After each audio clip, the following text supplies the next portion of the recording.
hello ဒီနေ့ကဘောနော်နည်းနည်း3ခုကောင်းတယ်ဘောနော်ဒီရှီကလန် primer လေးကြောင်းဟိုတစ်ချက်လေးပြပြချင်လို့ပါနော်ဒီဒါကသူကပါလဲဆိုတော့ shine ခေလာ smooth and blur ရှီကလန်ကထုတ်တာပါဒီမှာပါဒါလေးပါ30 gram ပါပါတယ်ဒီညီမက official page ကနေမှာလိုက်တာပေါ့နော်3000နဲ့6000လောက်ပြီးပေးရတယ်နော်တော့ဒါမျိုးလေးပါ camera on smooth and blur primer တဲ့ primer camera on smooth and blur တော့ဒီလိုမျိုးဖွင့်လိုက်လို့ရှင်ဒီလိုလေးအကြည့်လေးပေါ့နော်ဒီလိုလေးပါဒါသူတို့အဲ့ဒီ website တွေမှာသူတို့လိုစမ်းပြရတယ်ပေါ့နော်တော်တော်လေးကောင်းတယ်ပေါ့နော်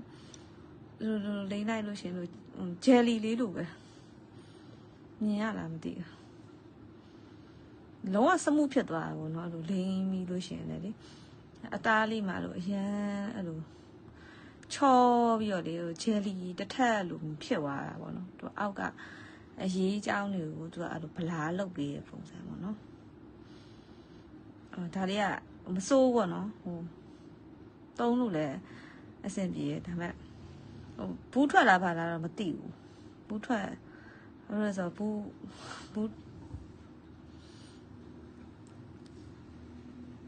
အခုမှစပြီးစမ်းသုံးတာဆိုလေဒါပေမဲ့ဒီစမ်းသုံးချင်းနေ့မှာပဲအရန်ကြိုက်သွားလို့တော့ဘာမှတော့မဲအင်ချိုင်းနာပဲပေါ့နော်30 gram ပါတယ်ဆိုတော့မစိုးဘူး primer ကို30 gram ပါတယ်ဆိုတော့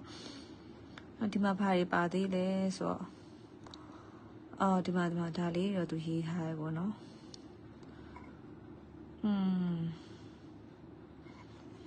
ဒီနေ့တော့ဒါလေးနဲ့ဒီ primer လေးခံပြီးတော့ပေါ်ကနေပြီး makeup လေး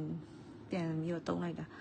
တော်တော်လေးကောင်းတယ်ဒါက primer လိမ့်ထားတဲ့ဘက်ချမ်းဒီဘက်ကတော့မလိမ့်ထားဘူးပေါ့နော်မလိမ့်ထားတဲ့ဘက်ချမ်းအဲ့လောက်ကြီးတော့စမှုမဖြစ်နေဘူးဒီဘက်လိမ့်ထားတဲ့ဘက်ကတော့လုံးဝစမှုတီကူတီပဲအရန်မိုက်တယ်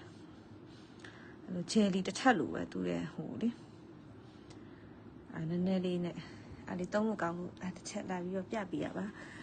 ဈေးလေးကလည်းမစိုးဘူးပေါ့နော်ဒီရှိလန် product တွေကဒီ primer လေးကတော့တော်တော်လေးဟိုမစိုးဘူးလို့ခံစားရပါတယ်သုံးလို့လည်းကောင်းတယ်ဆိုတော့လေနော်ကျေးဇူးပါ